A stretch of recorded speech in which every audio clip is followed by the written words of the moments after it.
Hi, I'm Bill Baruch, president of Blue Line Capital, and I'm here with our analyst, Jannis Meindl, and it's the Triple Play podcast where we bring you some macro, what's happening in three stocks each week. So let's jump to it. Jannis, what do you got for us in the macro? Thanks, Bill. So as always, kick it off with the macro data points here and what happened last week. Of course, big on the news deck was the Fed hiking by 25 basis points against expectations of a 50-50 chance of 25 versus not hiking at all.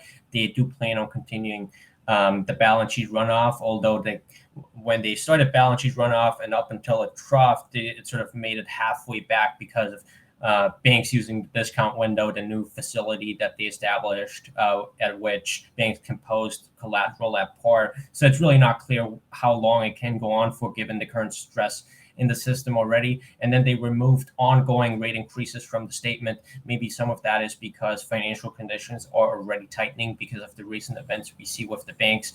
And some of that is inflation coming down. We have talked repeatedly in PPI, CPI, a lot of the subcomponents coming in a lot already. And then just talking in terms of what financial conditions look like and what that means for lending and economic activity writ large, the Fed's Senior Loan Officers Survey, which is basically an indication for how willing banks are to lend money to people out there in the economy, that those conditions have already tightened substantially. So there you can see that the long and variable lags that interest rate increases have on the economy are showing up. So maybe that's going to make them a little bit more dovish. Bill, I'll already kick it back to you. Great. Good points there. And the Fed is hiking rates because of inflation. Remember, that's the core here. They're not just hiking to hike because they want to. It's to control inflation. And we got a nice light in the end of the tunnel here. March of 2022 is when inflation really took off. It was accelerating. That's when the Fed dropped the ball in 2021, but inflation really took off in March 2022 when Russia invaded Ukraine. We saw a huge jump month over month, 1.2% headline inflation, largest increase going back to 2005, and then only June last year topped that month over month increase. I think the year was about 6.5%. That was accelerated by a whole percent or so.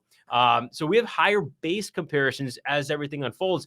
And then Cleveland Fed inflation nowcast is projecting only a 30 basis point rise month over month for March, and then year over year down to 5.4%. So there's a light in the tunnel here when it comes to inflation, and that's really important as we look forward. We may have seen the last hike. I think they hold in May. Like I've been saying, bring out your 2019 playbook. In December 2018, they hiked, even though the market had dropped 20 to 30%, and the S&P and the indices bottomed 3 days after that hike. And at that time in December 2018, they said they projected two more hikes in 2019, and they're doing the same sort of projection now. They can't pivot until that exact moment they are ready to. So I'm pretty optimistic that we'll see the Fed become more dovish as time plays on. But we will see a lot of big numbers here in the weeks to come. Let's move on. We got Micron as our first stock coming up, and they just reported earnings here after the bell. And I think their earnings, were not good. It was a double miss. But guess what? As of now, the stock is actually traded up as much as 2%. It's about flat here heading into the call with the executives. And this is exactly what we've been talking about for the last couple of months. That we're the haves and the have-nots. Who has lowered those expectations, who has written down those earnings expectations last year and used the negative market environment as that opportunity to capitalize on it. And even going back to the last earnings call and report at the end of the year, Micron highlighted how the CEO said that they've done it and they were hoping to see their peers do it. And the next day, even though they missed, Micron really wasn't down. It was their peers that were down. So I think, kind of coming out of tomorrow, I think tomorrow is going to tell us a lot. But really from this earnings report, like I said, double miss. But they did highlight some positives here where you got inventories. You got to light it in the tunnel. Inventories are going to be drawn down. Demand is going to outstrip supply. This stock is really being priced to 2024 right now because the inventory story is an end of 2023 story. They've already given you those lower expectations for 2023. So I think, again, this is a stock that's being priced for 2024 right now. And then on top of that, CapEx is going to be cut by $500 million. So that's something as another positive. They're spending less money. Free cash flow yield declined as of the previous 12 months. And this is not on this report, 3.6%. And it's expected to continue to shrink before recovering in 2024 to 6.5% positive. So it's going to shrink another 21% through 2023, and then recover in 2024 to 6.5%. So again, this is a story here about 2024, and in their DRAM and NAND business, it's very cyclical. And when the economy is doing bad, it's going to do bad. When the economy is doing great, it's going to do great. It does not have the sort of high-end chips that you're seeing with NVIDIA and AMD that are capitalizing on the AI demand. Micron is not that stock. They're the very cyclical stock.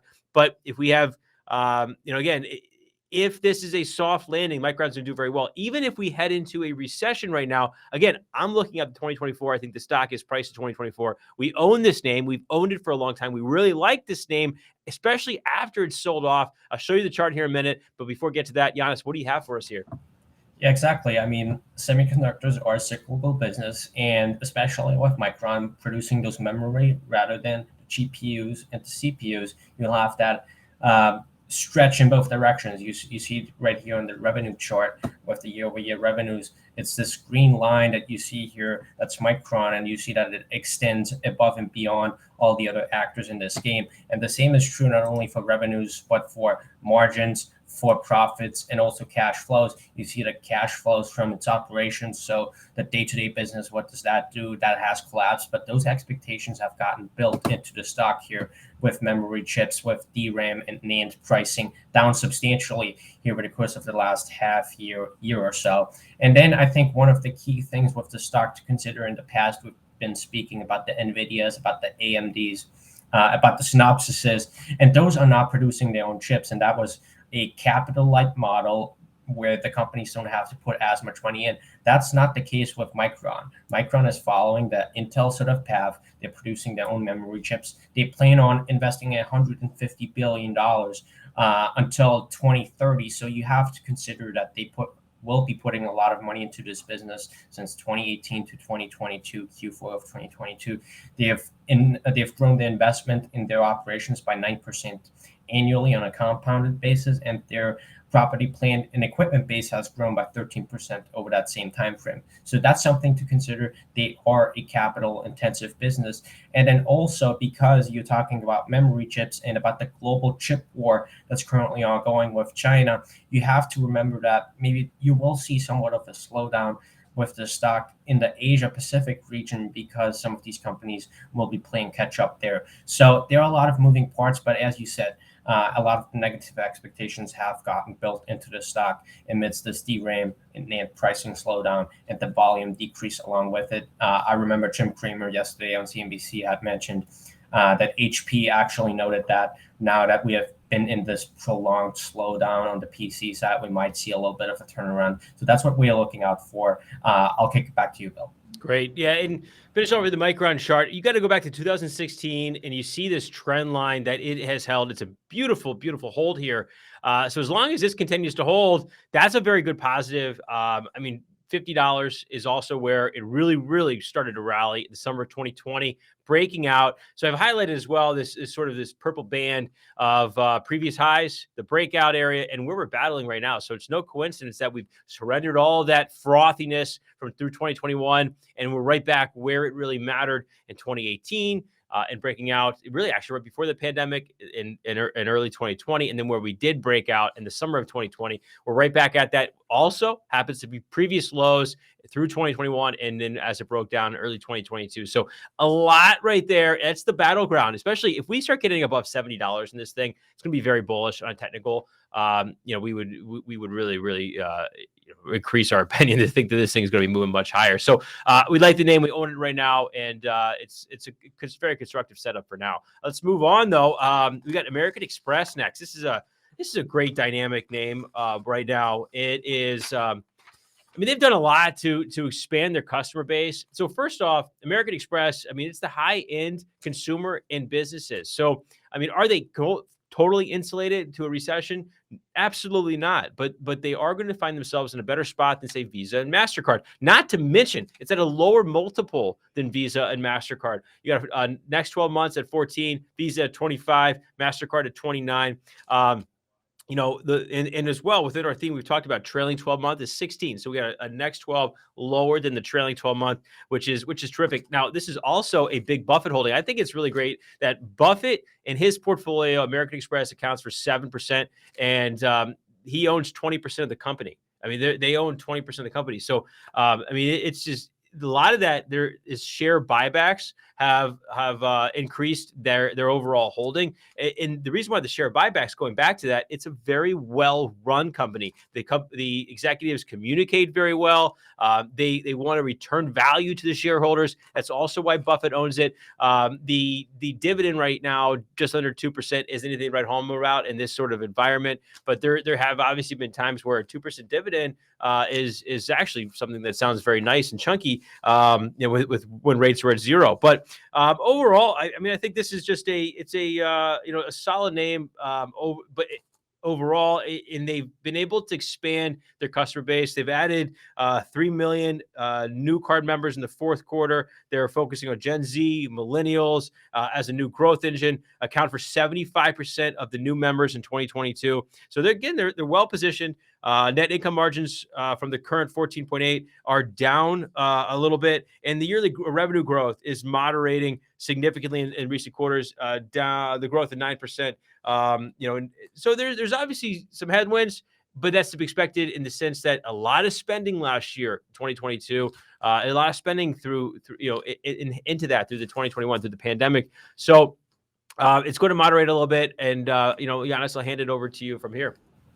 Yeah, they have made this transition to becoming also this aspirational brand, not only with their older customer base, but also with the millennials and Gen Z. And that was really the question mark with the stock here. Can they maintain the smoke that they have had over the years with those younger customers? They're not as focused anymore on the fact that they have lower price cards. They also have those higher end cards like the Amex Platinum that a lot of the Gen Zs and millennials are gravitating towards. So we do see that they have made this successful transition, and they actually increased their Amex Platinum fee in 2021 from $550 to close to $700. The Amex Platinum is even priced much higher in other parts of the world. So we do see the stickiness of the customer base. We do see that generational shift ongoing right now, which is really encouraging to see. Most of their cards are coming from that demographic. And then we see, as you had mentioned, Bill, that they are more exposed to the higher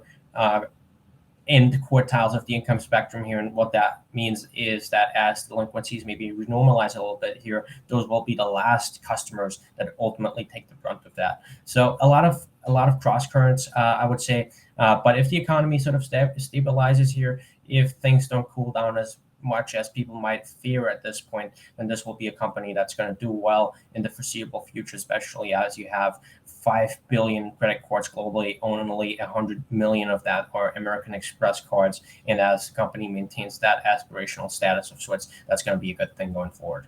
Yeah, that's great, Jannis. And I'll say that I forgot to add, though, that we don't own this name. We haven't owned it for a little while. It ran up just tremendously in 2021. It was almost like, how much better can this get? And that's really been the case for it. And you can see that in the chart here. Now, I kind of put this chart out to give you where the question marks. Where are we here in this cycle? The positives, we're holding out above that 2020 high, basically where the acceleration to breakout was. $120 was recent low. A lot, 120, 140 is that bottom range. At the same time, you have the top range, 190 to 200, where it's been. So the question is, are we building an inverse head and shoulders here in 2023, or are we building a head and shoulders top here in 2023? So that remains to be seen. There's some construction, the fact that it's holding that early surge in January, it's holding that so far, which is a good thing. Remains constructive for now. So we'll see here. This is a stock that is always on our radar, even though we don't own it. Let's move on here to Lennar, Homebuilder. Man, I mean, this stock is trading basically near all-time highs, despite the negativity around the housing market right now. I mean, for what it's worth, it's I mean, it's rallied for a reason. I mean, there's obviously underlying reasons here supporting it. You know, you could throw all the headwinds out there. The rate market last year, rising rates, slowing down. You know, the mortgages and demand for new houses. People are not going to want to sell their current house, not going to move. It's created an inventory. You know, to some respects, that inventory, though, I mean, people are talking about a bloating inventory for Lennar. To some respects, 21.6 billion in inventory. Compared to 18 billion in 2019 pre-pandemic. Now we've had inflation for the last couple of years. That would potentially do that in you know, as a reason to look at that inventory. Now the multiple, not within the theme of lower 12-month multiples compared to the previous 12 months. Previous 12 months were 6. It's up to about 10.5 now. At that level, next 12 months though, it's still a cheap stock given the fact that it's at its record high. Now margins are falling. Fall to 21.2%, reflecting sales from prior quarters, adjustments to that backlog. Yeah, I mean, it's just there's a sort of a lumpiness here, and we're not a huge fan of the home builders. Obviously, we sort of missed out on potential move there. I think there's a lot of questions, a lot remains to be seen. But I know this is something that Jannis, you really wanted to cover here this week. So I'm going to hand it over to you and let you take it from here. The home builder space is definitely an interesting space because you have a couple of cross currents going on in the sector in general. You have mortgage rates that have risen significantly from 2 to 3% to 6.5%. I think the top was somewhere near the 7% mark. So you do have a lot of people locked into those fixed mortgage rates, and people are not willing to sell their homes. That has a couple of implications, including that existing home inventory will remain relatively low if rates stay high. But if rates come down, you could see existing inventory come onto the market. What exactly does that mean for pricing dynamics is the question, because you do have single family home construction numbers that have been quite high, although the country has underbuilt homes since the great financial crisis. You do have millennials moving into that demographic of being first-time home buyers, so you definitely have demand there. But it's not entirely clear if you have existing homes coming onto the market, and that will ultimately put pressure on pricing, or if rates come down and you do have more home buyer demand, which one of the two forces is going to outpace will be the question there. And then I think in general, it's going to be interesting to see, with homes being materially older than they were, say, in 1995 at around 29 years. Right now, those homes on average are about 42 years old. So you do have probably people who want to look for new homes that will benefit the home builders like the Lennars. One of the things to consider here, we've talked about the Great Migration, meaning people moving from the West Coast and the East Coast to the South, Texas and Florida. Lennar is sort of serving that East and West Coast market, and it's probably playing off of the suburbanization trend where you have people who don't want to go to the office anymore as much as they used to. You see a lot of problems in the office REIT space in general, so those people moving out of the city into the suburban areas, and that's the trend that Lennar is currently playing. So you do have bunch of cross currents with the stock, with the sector in general, low existing inventories that are definitely going to keep this market from finding an equilibrium point at lower prices for the time being. But we will monitor this space, and we'll watch the stock. Yeah, definitely always watching the home builders. Great pulse on what's going on, but yeah, I mean, it's rallied up here for a reason, hanging up at these near record highs for a reason, and rates are starting to come down. So what is this? Is it forecasting something here, an improvement? Obviously, there's economic headwinds, and that's why rates are starting to come down. So we'll see, but it's very constructive technically. Just going back, I thought it'd be great to highlight the pre-GFC and where this thing rallied to leading into 2006, and price has memory. It stalled trying to rally through there 2018, right ahead of the pandemic in 2020. And then that's where it broke out above. And guess where it sold off last year? Right into that level. So 60 to 70 bucks has been proven a huge critical area. Now we're heading into towards supply, ironically here, heading into the supply, 110 above. So we'll see here. It's going to be an interesting battle at the higher levels, but rates will be key. The economy will be key, and we'll be watching this name. Great chart pack as always. Check it out. We appreciate you listening to us. If you have any questions or comments, or would love us to cover a name, reach out. We'd love to hear from you. Thank you very much, and until next time. Bill Baruch is the founder and CEO of Blue Line Capital. All opinions expressed by Bill and podcast guests are solely their own opinions and are not intended to provide specific advice or recommendations. This podcast is for informational purposes only and should not be relied upon as a basis for investment decisions. Understand your financial condition before investing. Blue Line Capital, its staff, or its clients may maintain positions in the securities discussed in this podcast.